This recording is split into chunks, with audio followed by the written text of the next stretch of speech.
ಬೆಂಗಳೂರು ನಗರದ ಒಂದು ಅಪಾರ್ಟ್ಮೆಂಟ್ನಲ್ಲಿ ಅಕ್ಷಯ್ ಎಂಬ 26 ವರ್ಷದ ಸಾಫ್ಟ್ವೇರ್ ಎಂಜಿನಿಯರ್ ವಾಸಿಸುತ್ತಿದ್ದ. ಅವನ ಜೀವನ ಎಂದಿನಂತೆ ಕೆಲಸ, ಊಟ, ನಿದ್ರೆ ಅಷ್ಟೇ. ಆದರೆ ಆ ರಾತ್ರಿ ಸುಮಾರು 12:45 ಅಕ್ಷಯ್ ಕೆಲಸ ಮುಗಿಸಿ ಲ್ಯಾಪ್ಟಾಪ್ ಆಫ್ ಮಾಡಿ ನಿದ್ರೆಗೆ ಸಿದ್ಧವಾಗುತ್ತಿದ್ದ. ಅಷ್ಟರಲ್ಲಿ ಅವನ ಮೊಬೈಲ್ಗೆ ಒಂದು ಅನಪರಿಚಿತ ನಂಬರ್ನಿಂದ ಕಾಲ್ ಬಂದಿತು.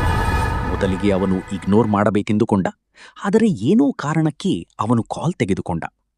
ಅಂತ್ಯದ ಕಡೆಯಿಂದ ಒಂದು ಅಳುವ ಧ್ವನಿ ಕೇಳಿಸಿತು. ದಯವಿಟ್ಟು ನನ್ನ ಅಪ್ಪ ಉಸಿರಾಡುತ್ತಿಲ್ಲ. ಕ್ಷಣಾರ್ಧದಲ್ಲಿ ಅಕ್ಷಯ್ ಗೊಂದಲಕ್ಕೆ ಒಳಗಾದ. ಆ ಧ್ವನಿ ಒಂದು ಚಿಕ್ಕ ಹುಡುಗಿಯದ್ದು.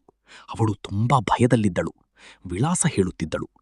ಅಕ್ಷಯ್ ತಕ್ಷಣ ಪರಿಸ್ಥಿತಿಯ ಗಂಭೀರತೆಯನ್ನು ಅರ್ಥ ಮಾಡಿಕೊಂಡ. ಅವನು ವಿಳಂಬ ಮಾಡದೆ ಆ ಹುಡುಗಿ ಹೇಳಿದ ವಿಳಾಸವನ್ನು ಗಮನಿಸಿ ಅವನ ಅಪಾರ್ಟ್ಮೆಂಟ್ನಿಂದ ಸುಮಾರು 2.5 ಕಿಲೋಮೀಟರ್ ದೂರದ ಫ್ಲ್ಯಾಟ್. ಅವನು ಓಡುತ್ತಲೇ ಹೊರಗೆ ಬಂದ.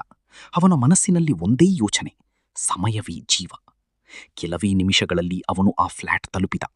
ಬಾಗಿಲು ತೆರೆದಾಗ ಚಿಕ್ಕ ಹುಡುಗಿ ಅಳುತ್ತಾ ಕೂತಿದ್ದಳು.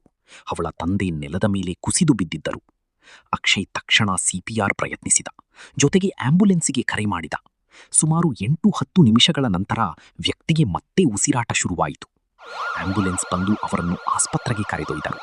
ವೈದ್ಯರು ನಂತರ ಹೇಳಿದರು, ನೀವು 10 ನಿಮಿಷ ತಡವಾಗಿದ್ದರೆ ಜೀವ ಉಳಿಯುತ್ತಿರಲಿಲ್ಲ.